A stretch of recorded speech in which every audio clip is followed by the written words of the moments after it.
श्रीमद् कुंज विहारिणे नमः। श्री स्वामी हरिदास विजयतीर्थराम।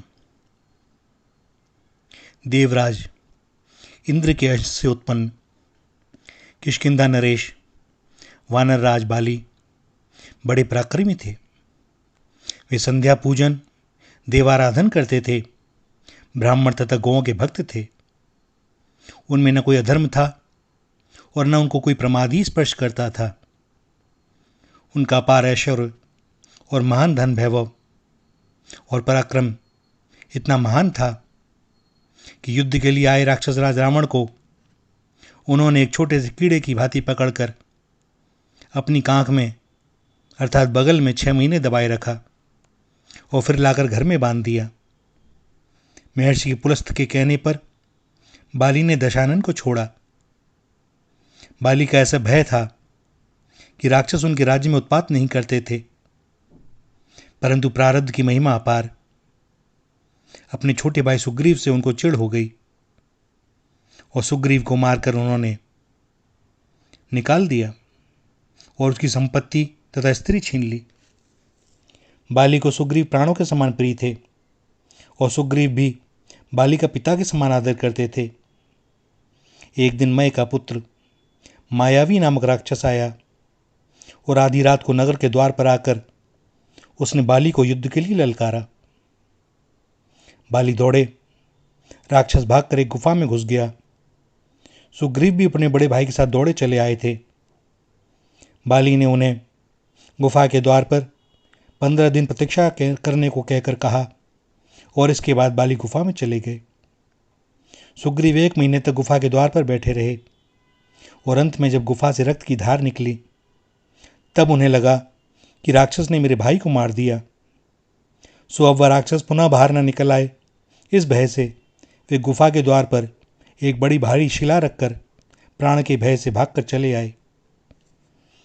मंत्रियों ने आते ही उनका राज्य तिलक कर दिया, क्योंकि राजा के बिना राज्य नहीं रहना चाहिए। कुछ समय के बाद उस असुर को मारकर बाली लौटे। गुफा द्वार बंद देखकर उन्हें बड़ा क्रोध आया। शिला हटाकर नगर में आने पर जब उन्होंने सुग्रीव को राजा बना देखा तब उन्हें ऐसा लगा कि जानबूझकर सुग्रीव ने ही मुझे गुफा में बंद करके मार डालना चाहा था और वह खुद राजा बनना चाहता था। अतः वह सुग्रीव पर टूट पड़े। घायल होकर सुग्रीव भाग खड़े हुए। इस प्रकार केवल भ्रम के कारण इतना बड़ा अनर्थ हो गया और दोनों भाइयों के बीच में द्वेष पनप गया। बाली ने एक बार दुंदुभी नामक राक्षस को मारकर ऋषिमुख पर्वत पर फेंक दिया था और उस राक्षस के रक्त से मतंग ऋषि का आश्रम अपवित्र हो गया। इसके कारण ऋषि ने बाली को श्राप दिया कि जब कभी बाली इस पर्वत पर आएगा तो उसकी मृत्यु हो जाएगी, और इस श्राप के भय से बाली ऋषिमुख पर्वत पर जाते नहीं थे। सो प्राण भय के कारण सुग्रीव उसी ऋषिमुख पर्वत पर रहने लगे। वहीं मर्यादा पुरुषोत्तम भगवान श्री राम से उनकी मित्रता हुई। श्री राम ने सारी बातें सुनने के बाद उन्हें बाली से युद्ध करने भेजा और जब सुग्रीव की ललकार सुनकर बाली दौड़े तब तारा ने पैर पकड़कर उन्हें समझाना चाहा। उस समय बाली ने कहा, तारा, श्री राम तो समदर्शी हैं और यदि कदाचित वे मुझे मारेंगे भी तो भी मैं सदा के लिए सनाथ हो जाऊंगा। बाली श्री राम के स्वरूप को जानते थे और जब प्रभु ने उनकी छाती में बाण मारा और वे गिर पड़े तब सर्वेश्वर उनके सम्मुख आए। बाली ने उन्हें उलाहना दिया छिपकर मारने के लिए, किंतु हृदय प्रेम मुख वचन कठोरा को वे सर्वंतर्यामी भली बाती जानते थे। बाली कहें कुछ भी, बाली की अवस्था तो उस समय दूसरी ही थी। पुनि पुनि चितई चरण चित दीना सुफल जन्म माना प्रभु चीना। और भगवान ने भी बाली के वचन का उत्तर देकर कहा कि यह जानकर के भी कि सुग्रीव मेरे आश्रित है, तुमने उसे मारने का प्रयत्न अहंकार वश ही किया। बाली के हृदय में प्रेम ही प्रेम था। भगवान के दर्शन से वे भाव विह्वल हो रहे थे और किसी विवाद करने की स्थिति में थे भी नहीं। सो उन्होंने कहा, नाथ, आप स्वामी हैं समर्थ हैं, आपसे मेरी चतुराई नहीं चल सकती, किंतु अब अंत समय में जब मैं आपकी परम गति पा रहा हूं, तब भी क्या मैं पापी ही हूं? दयामय ने बाली के शरीर को अमर कर देने के लिए कहा।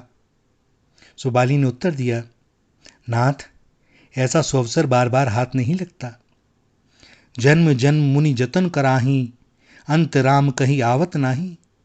जासु नाम बलशंकर काशी, देत सभई समगति अविनाशी। मम लोचन गोचर सुई आवा, बहुरी की प्रभु अस बन ही बनावा। बाली ने भगवान की स्तुति की और वरदान मांगा, नाथ, कर्मवश जिस भी योनि में मैं जन्म ग्रहण करूं, वहीं मेरा आपके श्री चरणों में प्रेम बना रहे। जेहि जोनी जन्मों कर्म बस, तेह राम पद अनुराग हूं। वह दिव्य झांकी उस धन्य भाग के सम्मुख थी। श्याम गात सिर जटा बनाए, अरुण नयन सर चाप चढ़ाए। और भगवान श्री राम के श्री चरणों में चित्त को लगाकर इस मनोहर छवि का दर्शन करते करते बाली ने इस प्रकार शरीर छोड़ दिया। सुमन माल जिमि कंठ ते, गिरत न जाने नाग। भैया, भगवान के दर्शन का जो आनंद है, और उसमें भी मृत्यु के समय भगवान सम्मुख खड़े हों, अब और कौन सी गति, अब और क्या पाना शेष रहा। करोड़ों जन्मों से जो जन्म लेते चले आ रहे थे, उन जन्मों को लेना सफल हो गया। वह छवि, उनकी बातें, उनके श्री चरणों का दर्शन, स्पर्श, सानिध्य, बस यही तो चाहिए भक्तों को, और क्या चाहिए। न कोई मुक्ति, न मोक्ष, बस केवल उनके दर्शन हो जाएं। इतना तो करना स्वामी जब प्राण तन से निकले। श्री राधा, श्री राधा, श्री राधा।